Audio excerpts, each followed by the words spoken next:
There was an elderly woman some time back. కొంతకాలం క్రితం ఒక పెద్ద ఆవిడ ఉండేవారు.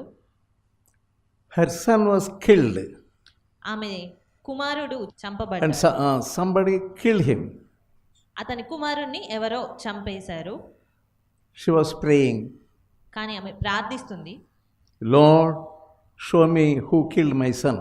దేవా ఎవరు నా కుమారుణ్ణి చంపారు నాకు చూపించండి అని. He was down with stress and grief and tears.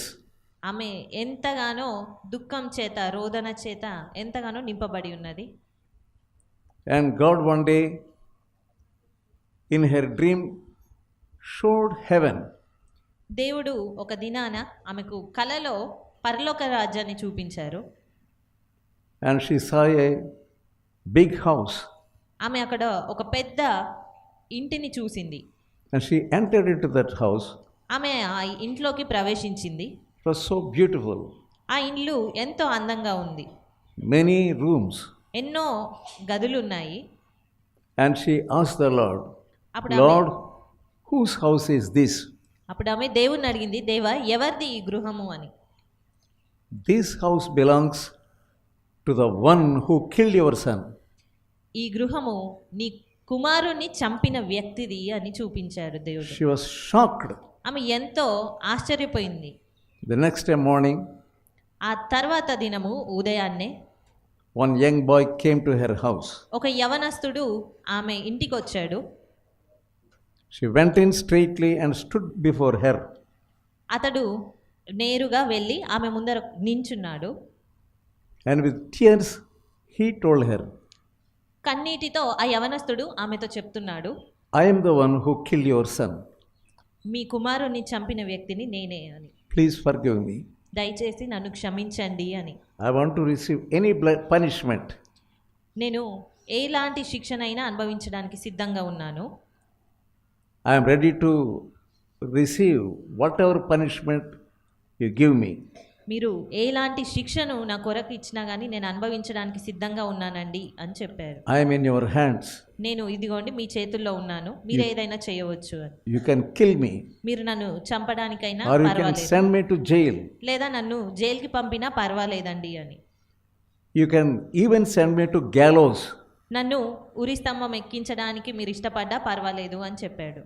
That woman did not know what to do. ఆమె ఏం చేయాలో అర్థం కావడం లేదు ఆమెకు. And she put her mind to the spirit. ఆమె దేవుని ఆత్మ సహాయం కొరకు ఆమె కనిపెడుతుంది. There is flesh and spirit. She immediately switched on to the spirit. ఆమె వెంటనే ఆత్మానుసారంగా ఆలోచించడానికి ఆమె ఆశపడుతుంది. And she also shed tears. ఆమె కూడా కన్నీరు కార్చడం ప్రారంభించింది. And she said, come in, come in. ఆమె అతనితో అనింది, రండి లోపలికి రా అనేసి, I forgive you. నేను మిమ్మల్ని క్షమిస్తున్నాను అని. I lost my son, నేను నా కుమారుణ్ణి కోల్పోయాను, but hereafter he will be my son. కానీ ఇప్పటి నుండి మీరే నా కుమారుడు, You are my beloved son. నీవే నా ప్రియమైన కుమారుడవు అని. Forget everything that you have killed my son. నా కుమారుణ్ణి చంపిన సంగతి అంతా కూడా మీరు మర్చిపోండి అని. So that is the love of God. అది దేవుని ప్రేమ. She said, you can wear my son's dress. ఆమె నీవు నా కుమారుడి వస్త్రాలు కూడా నువ్వు ధరించవచ్చు అని చెప్తుంది.